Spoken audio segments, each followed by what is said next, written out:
makakalapit ka sa kanya nang ikaw lang, kahit wala kang padrino. Walang kordon. Kasi sa iba, ako sa Maynila, dyan ako lumaki.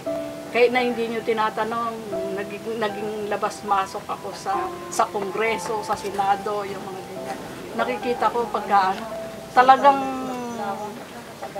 maiiling ka na lang. Ganito ba itong mga ito? Kumot nakaupo na, ang hirap mo nang maabot.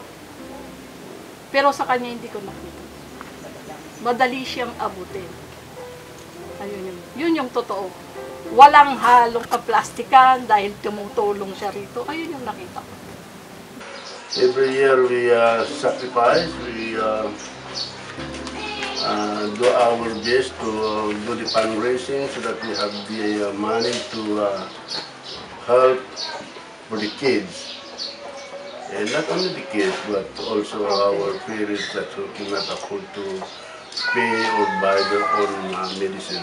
I'm not from Tagudin, but when I saw him, he's down-to-earth person that I can relay all the problems that I can spare somehow from, from Canada, ask the Tagudinians to help us here. Siya ni Mrs. Nena Ocaña, di Tagudin Ilocosor. Siya iti manager dito'y Chef's Box, Bake Shop, Cafe and Restaurant dito'y ili nga Tagudin, dito'y samo nga mismo iti Yellow Market.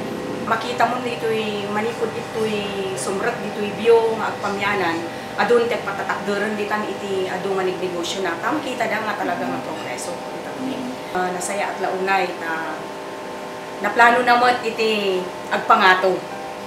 Kat sapay na kong mata, may gasatan na dahito nga iganganwat nga agbalin nga may santo nga amati intaramenti nga probinsya. Kat namnamaag nga luisunan to di dagasat na intaramenti nga probinsya ti Ilocosor agbalin to may isang progreso nga probinsya.